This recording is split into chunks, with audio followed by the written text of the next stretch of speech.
Let's fix that microphone for Jessica Moran, guys. Hello, Jessica. Hello, Jessica's here from Strainprint. What is this? We gave those out yesterday at our community launch. So now, I these brought are you just... one. They're not, and it's not an edible. There's no marijuana. Because that would be a big edible. That's a giant TKO for Phil. You know, it's funny you mentioned Facebook and Twitter and Instagram just freaking out about legalization, and everyone's trying to outdo themselves for funny bits. But one of the ones I did like was, don't forget to leave your milk and cookies out tonight for yourself. Hey, Jessica, congratulations. Hey. Strainprint, everybody. Yeah. Had a big launch yesterday. Congratulations. And just tell us a little bit about, get right over there. Guys, there you go. Tell us everything that happened and how Strainprint. We've got Mike Mihalik and Ilya from Canoscribe here, and we were talking about patient experiences. But tell us what's going on with Strainprint as of yesterday. So we have our amazing app, which you're very familiar with and you talk about all the time on the show, which is awesome. And then our app powers our data and analytics, and we're super pumped to always say that we are the leading source of data in all of North America. We have now proudly 900,000 tracked sessions or medical outcomes and 30 million data points. So super cool. I will not geek out anymore on the data unless you want me to. But the really exciting thing about yesterday was that we launched a new extension of our company called the Strainprint Community. We're calling it actually Cannabis in Good Company. It's going to be a global resource. It's age-gated, and you can come in and ask any kind of question you want under the sun and get answers. You can chat with other people, and what we found in doing our app is that there's hundreds of thousands of people out there that want to chat with other people, and they want a community, and they want a non-judgmental space, and they don't want to be on a Facebook. So they want somewhere where they can go to get answers about cannabis, or if they're just kind of curious, or just really anything. It's kind of the opposite of the Humble and Fred show. We are very judgy here. This is not a safe space. We'd been talking, Jessica, Freddie and I, and Mike and Ilya just before the break there, and one of the things that came up was, using cannabis not just for getting baked, it's going to be what Strainprint's involved in, is giving people an opportunity to share information about symptoms, whether it's serious symptoms or mild. Here's an opportunity for people to share experiences on the efficacy of non-pharmacy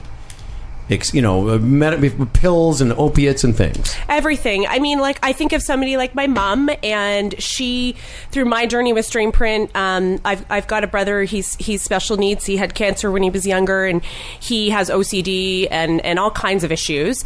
And she's somebody who would completely benefit from the community to go in and chat with somebody and say, hey, thinking about treating my son with oils, where do I start? Luckily, she has me, so I've been able to help guide her. But for someone who doesn't know anyone that's working in the cannabis industry, or doesn't have good guidance, or isn't comfortable going to their physician, it's a great place to start and put it out there. I mean, already we're getting lots of great questions, anything from, pets and cannabis to edibles. So this is really a place where you don't even need to, we encourage you to download the app, but even if you're not into downloading the app right away, go to the community, ask a question. Well, one of the things that Fred brought up that I thought was an interesting concept is, let's say your doctor gives you a prescription for, like I was talking about with Mike. I get a prescription for Voltaren, which is a pretty heavy-duty anti-inflammatory. I could go to the community now and say, hey, I've just been given this prescription, and as Fred said, maybe you could circumvent the pharmacological option and find someone that goes, ooh, this has worked for me. This many milligrams or milliliters of CBD oil, or even this strain of you got inflammation, I recommend the Bubba Kush. So the other thing too that we hope to see our community go, we just launched it, but the hope is we do have all these subsets of, on our app there's over 350 symptoms, so we do have all of these subsets of folks that are treating, and they're really into talking to each other. They can't do that via the app. So for example, there's this whole group of people that are treating successfully for fibromyalgia, or this whole group of people that are treating successfully successfully for endometriosis. And yeah, we want them to connect and chat about what's working, what's maybe not working, what's causing issues, and that kind of a thing. And I know you guys talked to Ashley yesterday. I do have to give her a plug because she's done a beautiful job of a Facebook group that she founded and moderated called She Can, and she's going to be moderating the Strainprint community, which we think is huge.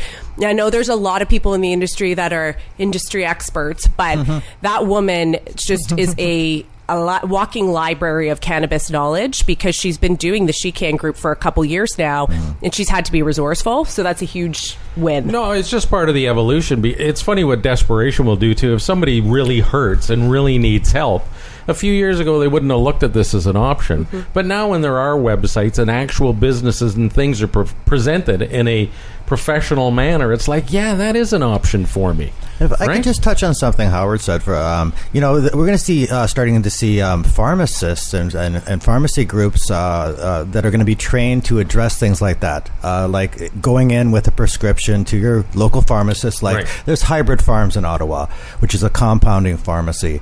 And they will look at your prescription and they will find CBD or THC alternatives. And the pharmacist there, Raheem, he'll work with you to make sure that he finds something that addresses those concerns. And that's going to become more commonplace. As Barker said, finally, after you and Marco sort of homemade versions of what your father-in-law could need, and trying to figure out the dosage on our own, we're relieved and thrilled to finally have a doctor prescribing, and in a nursing home too, which maybe some people would think are not the most progressive.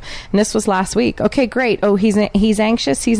Let's talk about that. I have something for that, and he prescribed it. Our generation, we're Freddie and I in the late 50s, early 60s. Imagine a whole generation now, baby boomers and Gen Xers, that are going to age and have the benefit of a Strainprint or the access, from CannaScribe and places like that, where you'll be able to look at alternatives. Like a lot of people suffer in old age because they're on all kinds of pills, and it becomes a cocktail. I know when my father was, toward the end, I remember visiting when there was all these prescriptions, and you have to keep track of all this. Some of that can be pushed away.